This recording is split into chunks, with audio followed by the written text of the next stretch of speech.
the Turkish National Assembly officially abolished the Uthmani Khilafah. This is the 99th year, this very week in March. The Uthmani Khilafah had been in existence for over 600 years. And the last Khalifa, Abdul Majid II, was forced into exile. And the position of a Khalifa was never reinstated, either in Turkey or anywhere else in the world. The Khilafah had existed since the time of Abu Bakr as-Siddiq radiallahu ta'ala an, 632 CE, up until 1922, fairly consistently. There were some minor issues here and there, but always the Khilafah was revived. Sometimes in multiple locations. We had sometimes more than one Khalifa at one time, but we had the office of the Khilafah for around 1300 years. For the last 99 years, there has been no actual Khalifa. In today's brief lecture, we want to do a summary of that particular incident, some of its causes, and especially some of the impacts that happened as a result of the loss of the Khilafah. The Ottoman Empire, it reached its pinnacle, its zenith in the 16th century. At the time, the Muslim Ummah was the superpower of the entire globe. And why would it not be? It had conquered the capital of Eastern Christendom, Constantinople. It had converted Constantinople. If you know your history, Constantinople and Rome were the two big cities. And the Ottomans had conquered in 1453 Constantinople, changed it to Istanbul. Of course, they're going to rise from power to power to power. And they laid siege to the city of Vienna, not once, but twice. The Ottoman Empire, the Muslim Ummah, without a doubt, was the only global superpower of its time in this phase. But it is the sunnah of Allah subhanahu wa ta'ala that everything rises and falls except Allah is al-Baqi. Everything else rises and falls. And so the Uthmani Khilafah began its long and slow decline. One small lecture will never explain the causes and the reasons and the political decline, the military decline, the economic decline, the internal fragmentation. Too much to explain in one short khatira. But one thing we should be aware of, there was a lot of internal pressure and external pressure. Internal dissent, there were forces inside of the ummah that didn't want to see the Khilafah. Some of them fellow Muslims, okay, we all know what happened with Lawrence of Arabia and what he wanted to do in some regions to revolt against the Ottomans. And some of them, you know, even within the Ummah, but they're not doing it from within the Muslim paradigm, a secular paradigm.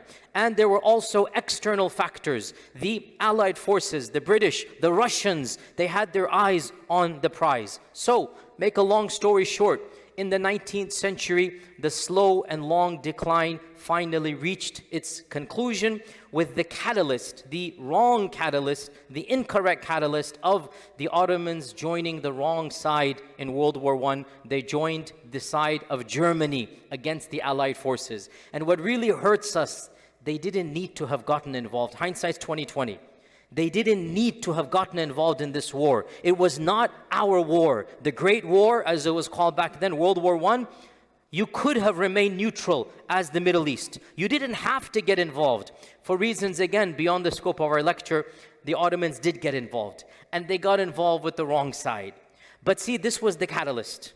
For over 150 years, the decline had already begun. This was just the final catalyst when the Ummah, when the Khalifa sided with the German side. Khalas, this gave carte blanche authority to the Allied forces, to England, to others, to attack directly the Ottoman lands, which is exactly what they did. They marched into Damascus, they marched into Palestine, they marched into Baghdad, and they marched into Istanbul, Constantinople. And they conquered one land after another in perhaps the greatest tragedy since the invasion of Genghis Khan, perhaps the greatest tragedy. Actually, really, it is the greatest tragedy after the Mongol invasion. It is the greatest tragedy what happened around World War I with the collapse of the Ottoman Empire. Now, today's lecture is not about that. I've given other lectures about that. We're talking about the end of the Khilafah. Now, the defeat of Germany and the defeat of the Ottoman Empire is happening not out in a vacuum. Internally, there is a strong movement within Turkey that called themselves the Young Turks. The Young Turks. You should know this term. The Young Turks were extremely popular amongst the educated elite who wanted to copy Europe, especially France. They loved France. And France's version of democracy is very different than American version of democracy. France's democracy is anti-religion. You know, they have a notion called laïcité. You should look it up. And the Young Turks were enamored with the French. They loved this notion of separating deen from politics. So the Young Turks from the 1860s onwards began fomenting a hatred against the Khilafah. And they called for a new democratic republic, secular in nature, Turkish in identity, not Islamic. And they invented this concept of nationalism. And these ideas resonated with many people in these lands that were looking for a change. So, with World War I coming to an end, with the Allied forces invading, with the Ottoman Sultan essentially having to give up power, this gave the opportunity for another force to rise up, and this was a force of the Young Turks, along with a very charismatic general, Mustafa Kemal, known as Ataturk. Mustafa Kemal was not exactly a part of the Young Turks, but he jumped on the bandwagon, and he had similar visions to them. Mustafa Kemal took on charge of the army, make a long story short, and he expelled the Allied forces. He reconquered Turkey. He expelled the Allied forces, and initially he did so under the command of the Sultan. But as soon as he gained power, well then what do military generals do, right? What do people with power do? He realized he doesn't need the Sultan. So he created another parliament.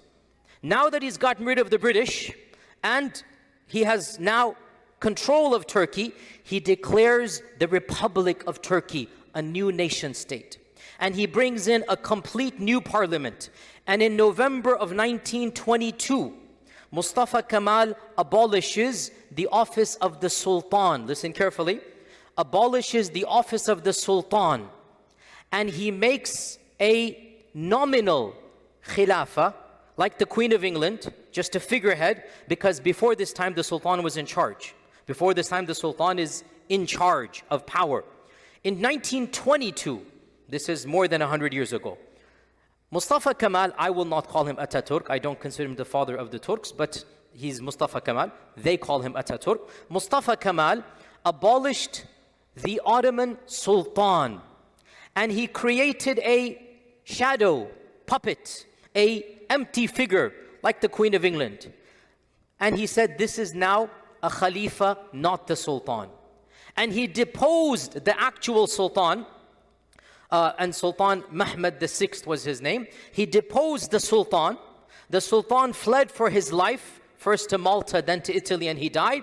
And he chose some random cousin that he knew he could control. That cousin, Abdul Majid II, he was a noble man, but he had never had any power. Abdul Majid II was put in charge for 2 years. By the way, Abdul Majid's daughter married who? Guys, go back. The Nizam of Hyderabad. This is Abdul Majid's daughter. Okay? So Abdul Majid is put as a nominal Khalifa with zero power. Is just like a figurehead. And power is in the Republic. This is 1922. But you see, this person, Mustafa Kemal, I mean, no doubt he is very charismatic, but he's also very cunning. I'm not going to take away from him. He is a leader, but I will say he's an evil leader, right? And he is long-term leader. Look at the stages. He didn't depose the Khilafah. He didn't want to take on the entire Ummah. He gets rid of the Ottoman Sultan. He creates a shadow Khilafah, 2 years, and then in March of 1924, 99 years ago, this week, literally, March of 1924, he abolishes the parliament, the National Turkish Parliament, abolishes even the nominal figurehead Khilafah. And he tells Abdul Majid, you and your family get out of here with nothing. And so they fled, and I gave their story in another, khatira. But of course, this is just the beginning of his reforms, quote unquote. Eventually, he's going to abolish all of the Sharia courts. Eventually, he's going to ban the Arabic language. He's going to change the script of the Turkish language from Arabic into Latin, which is what it is now. He shuts down all of the madrasas. He bans hijab. It is illegal to wear the hijab and the fez cap. You know that fez cap, right? This was the symbol of the ummah at the time. The symbol of the ummah. It was common in India and Pakistan. There was no Pakistan. It was common in India. It was common in Egypt. It was common across the globe as the symbol of the ummah. He bans the wearing of the fez for the men and the hijab for the women. He says the adhan must be called in the Turkish language. You do not say Allahu Akbar, Allahu Akbar. You translate into Turkish. By the way, on YouTube there is a video from the 1930s of the Turkish adhan. Put it in, Turkish adhan. And you will hear, really sad, your heart breaks. You know, somebody's trying to say the adhan in Turkish according to the melodies of the adhan. Because Ataturk banned the adhan in Arabic. He wanted to ban the Quran in Arabic, but the ulama at least managed to preserve that one aspect. And he abolished all of the Sharia courts and he made Turkey into a modern day France. He made Turkey into, you know, that type of secular republic. So this is clearly an enemy to Allah and His Messenger. And of course, as we said, as a part of all of this, his goal clearly was to abolish the Khilafah. So he first abolished the Sultanate and then he abolished the Khilafah in 1922. Now, what are some of the effects of the abolishment of the Khilafah? Again, much can be said. This is a brief khatir after Isha. So please, brothers and sisters, this isn't a PhD dissertation. Every time I give a talk like this, you look at some of the comments, you forgot this, you didn't mention this. My dear brothers, I'm just preaching generic after Isha. Of course, I can go much more, but cut me some slack. I mean, the point is to raise public awareness, you know, and just to start reading more and more. If you look at some of the comments, you're like, brother, I only have 20 minutes. How much can I cover? But anyway, I'm going to summarize in the rest of the 10 minutes I have 7 immediate effects of the abolishment of the Khilafah. 7 immediate consequences that we still feel to this day. The first effect: the concept of the ummah becomes weak and the concept of the nation state becomes prevalent. It is difficult for me to impress upon you the reality that we as Muslims didn't understand nation states 100 years ago. Really, it's difficult. I am Pakistani, he is Bengali, he is Egyptian, he is Lebanese, he is Syrian. This notion of these arbitrary nation states, we didn't understand them. We didn't understand languages, ethnicities, cultures, but we understood ummah. And we understood within the ummah, yes, this person speaks Hindi, Urdu, this person speaks Arabic, this person speaks Turkish, no problem. We're all one broad family with cousins and uncles and aunts, no problem. But we didn't have this concept of passport, of these arbitrary divisions. World War I and the collapse of the Ottoman Empire and the carving up of the ummah by the Western countries is what created these nation states. The Sykes-Picot Agreement and the Treaty of Lausanne and all of these treaties post-World War I, all of these divisions are not coming from within the ummah. They are coming from negotiations taking place in Paris, in Berlin, in London. These divisions that we now pride about, our national flags are on them, right? Frankly, even the division in India and Pakistan, who actually did it? Who actually put those lines? It wasn't us. It was the Brits arguing amongst themselves with the map in front of them. So, number one, the rise of the nation states and the creation of artificial divisions and these drawing of imaginary lines that are supposed to divide us, segregate us, make us hate one another because our mothers happened to be on one side of the line when we were born and that mother was on the other side. So we're two different nation states. This is a consequence of the collapse of the Khilafah. Obviously, number two is a logical reality to this. When you have the nation state must teach you a new ideology. That ideology is nationalism. That ideology is false patriotism. Now, there's something called generic patriotism. I want good for my people, no problem. But to believe my people, my qawm, my nation state is the best, and the other nation state is the worst. Wallahi, it's so childish. Think about it, right? Every nation state thinks we are the best. Based on what? So nationalism began creeping into the ummah. And you have to realize, brothers and sisters, nationalism serves the purpose of the governments. You have to understand this point.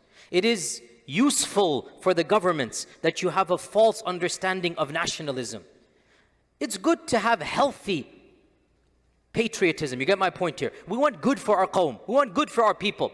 But the minute you start looking down at other people because they carry a different passport, the minute you think your nation state is the best in the world simply because, you happen to be in it, because really that's what it is, you are getting into problematic areas. So the rise of nationalism, and this became extremely common. Footnote here, really deep point. I hope I don't get into trouble for saying this, but a manifestation of this is the Palestinian cause. Look at Palestinian resistance in the 60s and 70s. It was purely nationalistic. Groups like the PLO and Fatah and whatnot. There was no ummah notion. They realized this is going to fail. They realized it's not going to work. Alhamdulillah, they woke up and they connected to the broader ummah. So now the Palestinian cause has become ummah-based. You see the difference between the two, right? But throughout the 60s and 70s, who was fighting on behalf of this one nation? Primarily it was those who were only interested in the nationalistic cause. And that's not going to go very far, and it has problems from within. Okay? So this is a second reality to the collapse of the Khilafah. A third reality to the collapse of the Khilafah is, of course, the decline of a power base for the ummah. I'm not somebody to wax romantic about the past, but there's no question in my mind to have a power base based upon our values, to have a region that the Islamic ethos is manifested. Of course it's it's good. Of course it's positive. This is gone with the collapse of the Khilafah. I'm being very honest here. It's not that the Khilafah solved all the problems. It's not that the Khilafah was all glorious. We had many negative times, many bad khulafa, many wrong things. But overall, is it better to have a society based upon the values of the Sharia? Yes. Is it not healthy to have some base that the ummah can turn to at times of need? Yes. Well, obviously, this is now gone. And point number 4 then, with the collapse of the Khilafah, we had a flurry of intellectual movements. Afghani, of course, while the Khilafah is still alive, and Afghani is a contested figure. I'm not praising, I'm not criticizing, I'm just saying somebody like him, Abdu, and of course Rashid Rida in particular. The rise of movements that are based to bring about the Khilafah back. And again, I'm just being factual. For this talk, I'm being academic. I'm not endorsing, I'm not criticizing. The Muslim Brotherhood, Jamaat Islami, Hizb ut-Tahrir, all of these Islamist movements, right? Call them whatever you want to call them. Their goal is power based upon the values of Islam and perhaps a revival of the Khilafah. Now, these movements, why did they come about? Because the Khilafah collapsed. If the Khilafah hadn't collapsed, there would be no need for these movements, right? So the collapse of the Khilafah brought about a type of intellectual, a rethinking. Again, for today's purpose, I'm not taking sides. I'm just telling you, whether you like them, whether you don't like them, they saw a problem and they attempted to solve it. In a way, effects are still around to this day. The largest religious-based parties in the world today are the parties that started as a result of the decline of the Khilafah. Do you understand what I'm saying here? The largest global religious movements, beyond just Muslims, the largest faith-based political organizations in the world are organizations that are still around, but were founded when and how? Because of the collapse of the Khilafah. You get my point here, right? And you understand which organizations I'm talking about. Again, for the purposes of today's lecture, I'm just being factual. I have lots of ideas and views about them, but I'm just telling you, this is a result of the collapse of the Khilafah. You now have entire movements dedicated to the revival of the Khilafah. You have entire organizations whose goal in more than 40 countries is to bring about a return to the soft power, or maybe even hard power, or maybe even sub-movements militarily they're doing it, right? An entire spectrum we find. And again, I'm being factual, all that disclaimer. I'm just telling you like it is. This is the reality. Because there is no khilafah, different thinkers have different stances. Should we prioritize? Should we make it the number one priority? Or should we work with status quo and have soft power? Or should we ignore the khilafah and just do tasfiyah tarbiyah, which is what one sheikh said? Or should we just go back to dhikr and whatever? So people have different responses to the collapse of the khilafah, and no doubt one large strand attempted to revive power from within or even from without. The sixth effect, which I have spoken about many times, is of course the rise of the Palestinian conflict and issue. Because there was no power base, because the British invaded Palestine and were able to take it away from the Ottomans, what happened there happened there. A new state was created, and all of the drama, all of the problems, all of the issues happened because the British invaded Ottoman lands. Because of the collapse of the Khilafah, they took over Palestine, they carved it out, they gave it over to European people of a certain background, and the rest, as they say, is history. This is a direct consequence of the collapse of the Khilafah and the rise of this entire conflict. And the final point, really interesting, especially for those of us of a Desi background, the collapse of the Khilafah in Ottoman lands brought about the rise of the Khilafat movement in Indian lands. The collapse of the Khilafah in Turkey sparked something that all of you Indian, Pakistani, Bengalis know, the Khilafat movement. The Khilafat movement, so-called because they wanted to revive the Khilafah. The Khilafat movement, so-called because they were interested in protecting the Khilafah. It gained widespread acceptance amongst Indian Muslims. And they, in fact, began to rally up support for the Ottoman Khalifa, even though, ironically, they were subjects of England, who was the enemy of the Ottomans. This was an awkward balance, right? The British were controlling India. Technically, Indian Muslims were supposed to side with England against the Ottomans. Some of them did, by the way. But by and large, the Indian Muslims, alhamdulillah, I would say with pride, they did not abandon the Khilafah. And in fact, they attempted to revive the Khilafah. They sent letters to the Sultan before 1924. They sent money, they sent aid trying to revive the Khilafah. But of course, all of their efforts were not able to stop. The Khilafah, of course, did cease to exist in 1924. And so the Khilafat movement in India then helped spark a local resurrection, if you like, insurrection against the British. It sparked a sentiment of political independence upon Indian Muslims that eventually led to the creation of the All India Muslim League, which eventually led to the creation of Pakistan. So we can factually state the creation of Pakistan is directly and causally linked to the collapse of the Ottoman Khilafah, frankly. Because it was a direct series of events that led from the collapse. Not that I'm saying it's a positive thing because of the Khilafah. I'm saying sometimes a positive thing happens from a negative thing, right?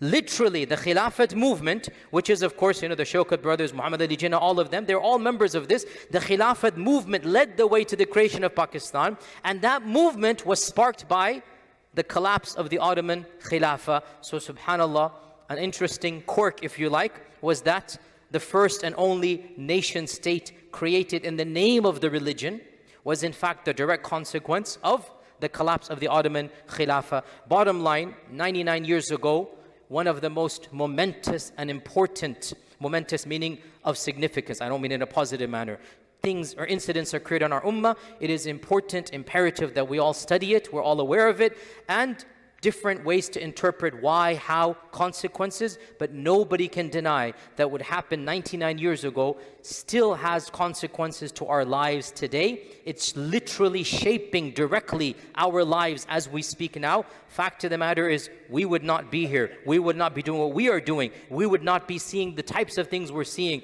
if that hadn't happened. And khair, Allah Azza wa Jal always has hikmah in what He does. Our job is to make the best of every situation we're in. We ask Allah subhanahu wa ta'ala to allow us to be instruments of khair and good. We ask Allah subhanahu wa ta'ala to allow us to see a day where there is izzah and glory in this ummah. And we ask Allah to allow us to be instruments to bring about that izzah and glory. Until next time, Jazakallah.